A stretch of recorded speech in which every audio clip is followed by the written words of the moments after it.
കേരളത്തെ നടുക്കിയ ക്രൂരമായ കൊലപാതകമായിരുന്നു അമ്പൂരിയിലെ രാഖിയുടേത്. വീട്ടിൽ നിന്ന് എറണാകുളത്തെ ജോലിസ്ഥലത്തേക്ക് പോയ യുവതിയെ പിന്നീട് കാണാതായെന്ന പരാതിയിൽ പോലീസ് നടത്തിയ അന്വേഷണമാണ് ഞെട്ടിക്കുന്ന കൊലപാതകത്തിന്റെ ചുരുളഴിച്ചത്. കൃത്യം നടന്ന് 1 മാസത്തിന് ശേഷമാണ് രാഖിയുടെ ജീർണിച്ച മൃതദേഹം കാമുകന്റെ വീട്ടുവളപ്പിൽ നിന്ന് കണ്ടെടുത്തത്. സൈനികനായ അഖിൽ എസ് നായർ, സഹോദരൻ രാഹുൽ എസ് നായർ, ഇവരുടെ സുഹൃത്ത് ആഷ് എന്നിവരായിരുന്നു കേസിലെ 3 പ്രതികളും. കുറ്റക്കാരാണെന്ന് കോടതി കണ്ടെത്തിയിരിക്കുകയാണ്. കൊലപാതകം, തെളിവ് നശിപ്പിക്കൽ അടക്കമുള്ള കുറ്റങ്ങളാണ് തെളിഞ്ഞത്. എറണാകുളത്തെ സ്വകാര്യ കേബിൾ കമ്പനിയിലെ ജീവനക്കാരിയായിരുന്നു പൂവാർ തിരുപുറം പുത്തൻ കടജോയ് ഭവനിൽ രാഖി. 2019 ജൂൺ 18 എറണാകുളത്തുനിന്ന് തിരുപുറത്തെ വീട്ടിലെത്തിയ രാഖി ജൂൺ 21 എറണാകുളത്തെ ജോലിസ്ഥലത്തേക്ക് മടങ്ങിയത്. ഇതിനുശേഷം രാഖിയെക്കുറിച്ച് ഒരു വിവരവും ലഭിക്കാതിരുന്നതോടെ വീട്ടുകാർ പോലീസിൽ പരാതി നൽകുകയായിരുന്നു. 21 എറണാകുളത്തേക്ക് മടങ്ങിയ രാഖി അന്നേ ദിവസമോ അതിനുശേഷമോ വീട്ടുകാരെ ഫോണിൽ വിളിച്ചിരുന്നില്ല.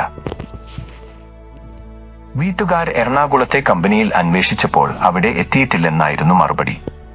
വീട്ടുകാർ നടത്തിയ പരിശോധനയിൽ ജൂൺ 21 ശേഷം രാഖി വാട്സാപ്പിൽ ഓൺലൈൻ വന്നിട്ടില്ലെന്നും വ്യക്തമായി. ഇതിനിടെ രാഖിയുടെ ഫോണിൽ നിന്ന് ഒരൊറ്റ തവണ വിളി വന്നിരുന്നു. പക്ഷേ ഒന്നും സംസാരിച്ചിരുന്നില്ല. ഇതും വീട്ടുകാരുടെ സംശയത്തിനിടയാക്കി.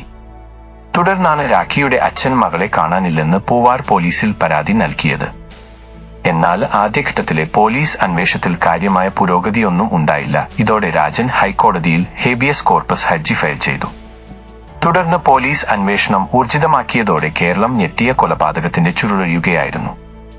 രാഖിയുടെ മൊബൈൽ ഫോൺ കേന്ദ്രീകരിച്ച് നടത്തിയ അന്വേഷണത്തിൽ അവസാനമായി യുവതിയുടെ മൊബൈൽ ടവർ ലൊക്കേഷൻ കണ്ടെത്തിയത് അമ്പൂരിയിലായിരുന്നു. ഇതോടെ അമ്പൂരി കേന്ദ്രീകരിച്ച് പോലീസ് വിവരങ്ങൾ ശേഖരിച്ചു. ഇതിനിടെയാണ് അമ്പൂരി തട്ടാമുക്ക് അശ്വതി ഭവനിൽ സൈനികനായ അഖിൽ എസ് നായരുമായി രാഖിക്ക് അടുപ്പമുണ്ടായിരുന്നുവെന്ന വിവരം ലഭിച്ചത്.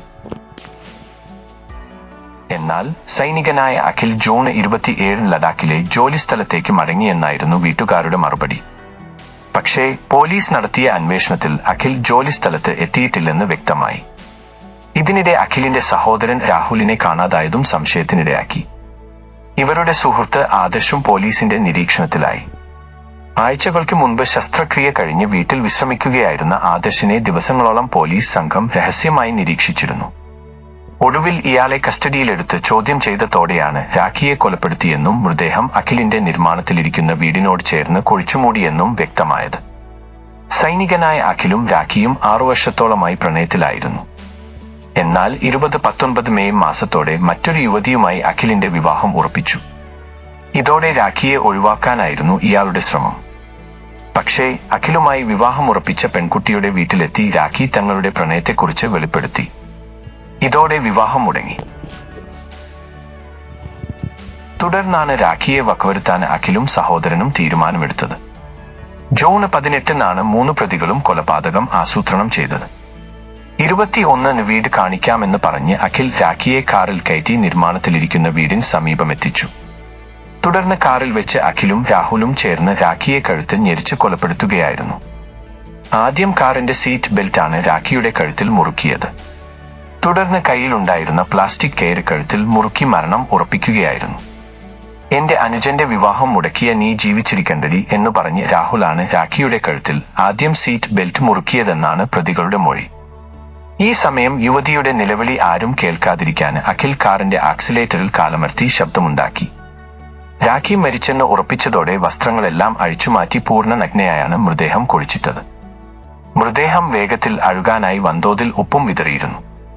മൃതദേഹം കുഴിച്ചിട്ട സ്ഥലത്ത് 2 തൈകളും നട്ടു. നിർമ്മാണത്തിലിരിക്കുന്ന വീടിനോട് ചേർന്നെടുത്ത കുഴിയിലാണ് രാഖിയുടെ മൃതദേഹം പ്രതികൾ കുഴിച്ചിട്ടത്. വീടിന്റെ നിർമ്മാണം നടക്കുന്നതിനാൽ പുരയിടത്തിൽ കുഴിയെടുത്തതൊന്നും അയൽക്കാരിൽ സംശയമുണ്ടാക്കിയിരുന്നില്ല. മിസ്ഡ് കോൾ വഴിയാണ് അഖിലും രാഖിയും ആദ്യമായി പരിചയപ്പെട്ടത്. പിന്നീട് ഇത് പ്രണയമായി വളർന്നു. രാഖിയെ കാണാനായി അഖിൽ എറണാകുളത്ത് ഇടയ്ക്കിടെ വരുന്നതും പതിവായി. ഇതിനിടെ അഖിൽ രഹസ്യമായി രാഖിയെ താലിചാർത്തിയിരുന്നു. രാഖിയുടെ മൃതദേഹത്തിൽ നിന്ന് താലിച്ചരട് കണ്ടെടുത്തതോടെയാണ് ഇക്കാര്യം പുറത്തറിഞ്ഞത്. 2019 ഫെബ്രുവരി 15 എറണാകുളത്തെ ഒരു ക്ഷേത്രത്തിൽ വെച്ച് രാഖിയെ താലിചാർത്തിയെന്നും തുടർന്ന് ഇരുവരും ഭാര്യാഭർത്താക്കന്മാരെ പോലെ ജീവിച്ചെന്നുമായിരുന്നു 3ാം പ്രതി ആദർശിന്റെ മൊഴി. പക്ഷേ പോലീസിന്റെ ചോദ്യം ചെയ്യലിൽ അഖിൽ ഇക്കാര്യം നിഷേധിച്ചിരുന്നു. തന്നെക്കാൾ 5 വയസ്സ് കൂടുതലുള്ളതിനാലാണ് രാഖിയുമായുള്ള വിവാഹത്തിന് താൻ വിസമ്മതിച്ചതെന്നായിരുന്നു അഖിലിന്റെ മൊഴി. ഇതിനിടെയാണ് അന്തിയൂർക്കോണത്തെ യുവതിയുമായി അഖിലിന്റെ വിവാഹം ഉറപ്പിച്ചത്. ഇക്കാര്യം അറിഞ്ഞതോടെ രാഖി അഖിലിനെ ഭീഷണിപ്പെടുത്തി. വിവാഹകാര്യവുമായി മുന്നോട്ടു പോയാൽ പ്രണയത്തെക്കുറിച്ച് വെളിപ്പെടുത്തുമെന്നും സാമൂഹിക മാധ്യമങ്ങളിലൂടെ നാണം കെടുത്തുമെന്നും രാഖി അഖിലിനെ ഭീഷണിപ്പെടുത്തി. 2019 മെയ് മാസത്തിൽ അഖിലും രാഹുലും ഇക്കാര്യത്തെക്കുറിച്ച് സംസാരിച്ചെങ്കിലും രാഖി വഴങ്ങിയില്ല. ഇതിനിടെ വിവാഹം ഉറപ്പിച്ച പെൺകുട്ടിയുടെ വീട്ടിലെത്തി രാഖി അഖിലുമായുള്ള പ്രണയത്തെക്കുറിച്ച് അറിയിക്കുകയും ചെയ്തു. ഇതോടെയാണ് സഹോദരങ്ങളും ഇവരുടെ അയൽക്കാരനായ ആദർശും ചേർന്ന് കൊലപാതകം ആസൂത്രണം ചെയ്തത്. കൊലപാതകം നടന്ന് 1 മാസത്തിന് ശേഷമാണ് രാഖിയുടെ മൃതദേഹം കണ്ടെടുത്തത്. കുഴിയിൽ വൻതോതിൽ ഉപ്പ് വിതറിയതിനാൽ മൃതദേഹം അഴുകിയ നിലയിലായിരുന്നു. രാഖിയെ കൊന്ന് കുഴിച്ചിട്ട ശേഷം ലഡാക്കിലെ ജോലിസ്ഥലത്തേക്കെന്ന് പറഞ്ഞ് നാട്ടിൽ നിന്ന് പോയ അഖിൽ ഡൽഹിയിലാണ് തങ്ങിയിരുന്നത്. കൊലപാതകം പുറത്തെറിഞ്ഞതോടെ രഹസ്യമായി നാട്ടിലേക്ക് മടങ്ങിയ ഇയാളെ തിരുവനന്തപുരം വിമാനത്താവളത്തിൽ നിന്ന് കസ്റ്റഡിയിലെടുക്കുകയായിരുന്നു. കൊലയ്ക്ക് ശേഷം പാലക്കാട് ശ്രീകൃഷ്ണപുരത്താണ് പ്രതികൾ രാഖിയുടെ വസ്ത്രങ്ങൾ ഉപേക്ഷിച്ചത്.